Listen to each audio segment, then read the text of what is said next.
On se fait le petit débrief de ce OGC Nice Montpellier Fada, la victoire qui fait plaisir.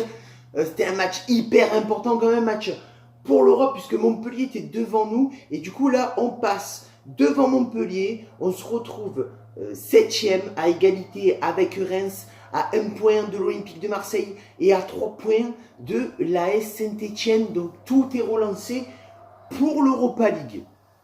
Voilà. Tout est relancé. Les haters, là, tous les rageux qui mettent des commentaires, je pense notamment à la Besta 0693 que tu connais, qui est tout autre que Technico en fait. Je l'ai bloqué donc il ne pourra plus mettre de commentaires.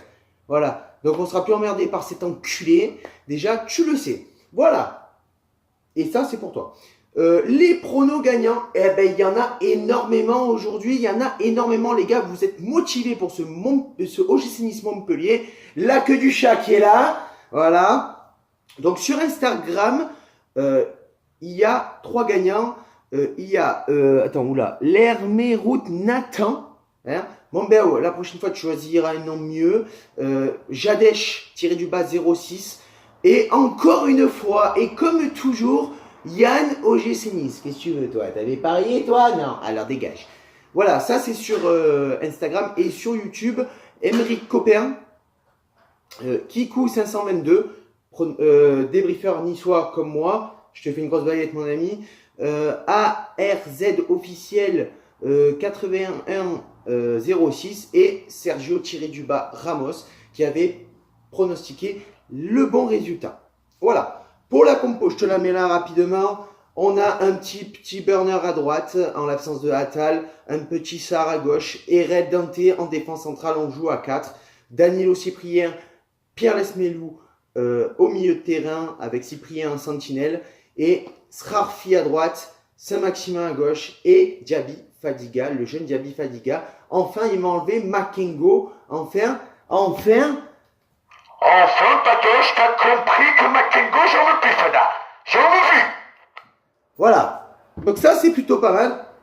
Et dans les 15 premières minutes, donc on va dire que les toutes premières minutes, Montpellier anime les mouvements avec une volonté de passer par les ailes. Cependant, Nice quand même gonfle sa possession de jeu.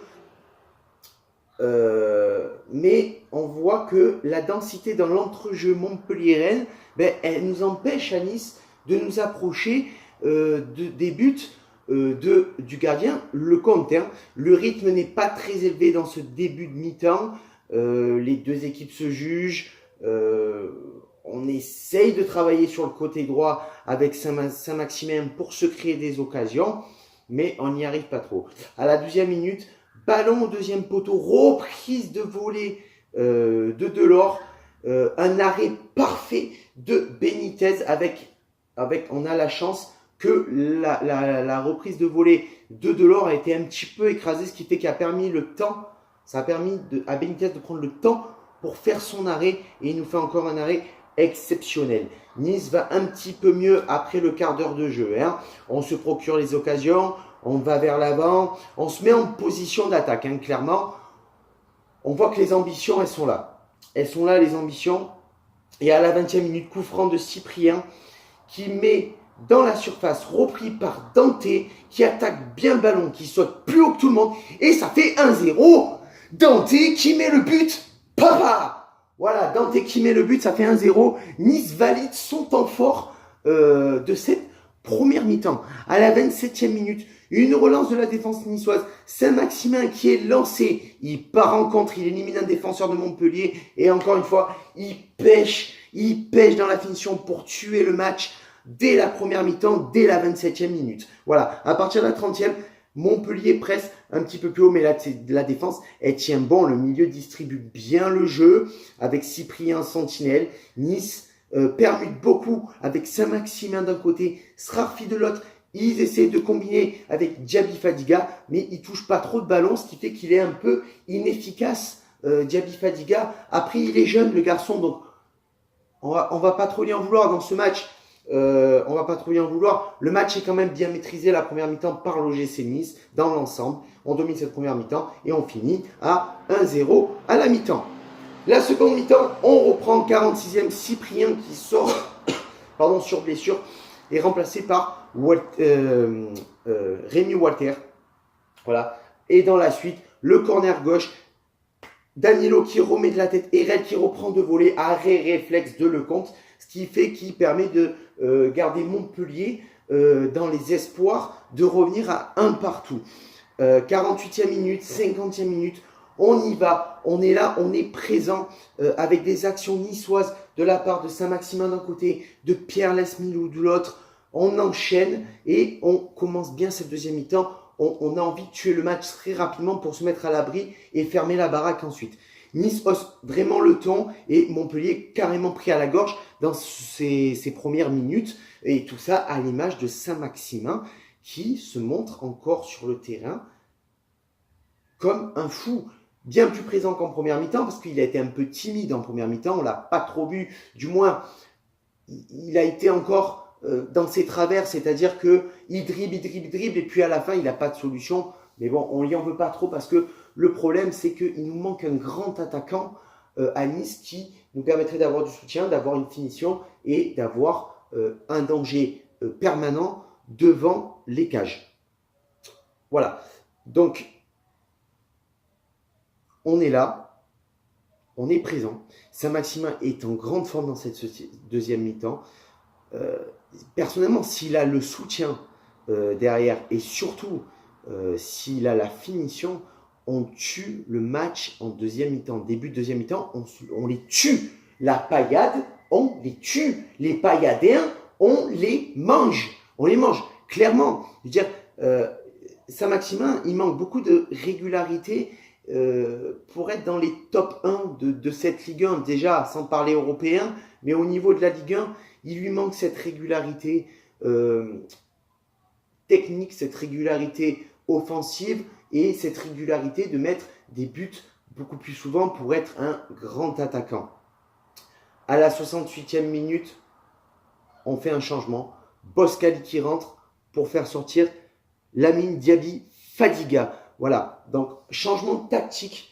On passe à 3 défenseurs centraux pour contenir les attaques montpelliéraines. Saint-Maximin qui passe dans l'axe, ce qui peut être très intéressant de voir dans ce match parce que il est très en forme. Cependant, pourquoi Patrick Vieira il fait ce changement de tactique et c'est un très très bon coaching de la part de Patoche, c'est que il voit que en ce moment on a du mal à partir de la 70e minute, on a du mal à jouer et à contenir les attaques montpelliéraines. Donc il préfère passer à 3 défenseurs, retirer un attaquant pour fermer la baraque et essayer de maintenir pour la 9e fois une victoire à 1-0. Voilà, 9e fois qu'on gagne 1-0.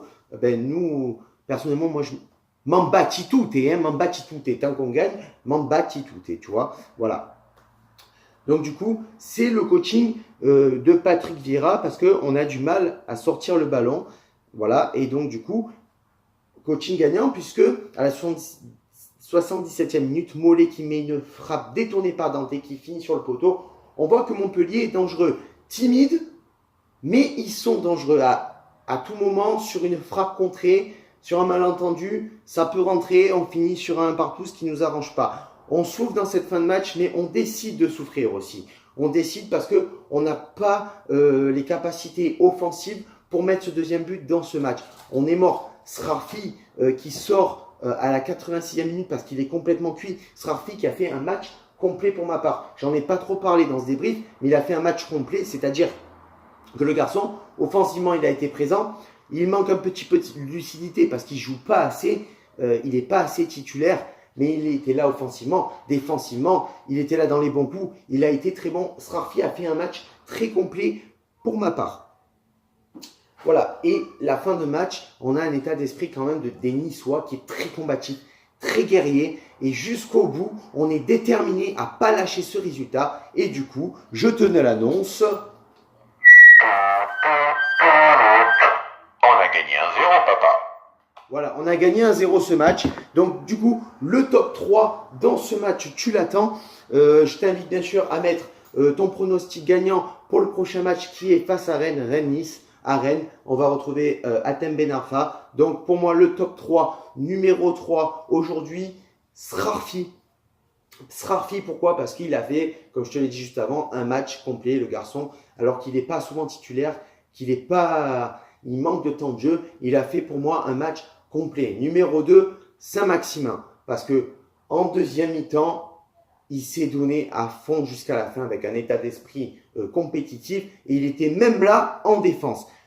Numéro 1, parce que défensivement, il a été là, papa. Dans tous les coups. C'est lui qui relance tous les ballons. C'est lui qui sauve à chaque fois la baraque. Et c'est lui qui met le but de la tête pour son premier but de la saison. El Commandant T. Voilà. Numéro 1 pour moi, El Commandant T qui a fait aussi un match parfait pour moi. Voilà. Sur ce, voilà, tu sais que je ferai peut-être une vidéo dans la semaine. T'as entendu parler du rachat de l'anglais qui a 24 milliards d'euros, naninana, qu'est-ce que j'en pense, ce que je pense pas, naninana. Je te ferai peut-être une vidéo et il y aura une vidéo aussi où je vais parler complètement niçois dans la semaine ou la semaine prochaine, je sais pas. Je suis en train de la préparer. Sur ce, ciao viva, la Bayette, Issa Nissa, on est 7e papa.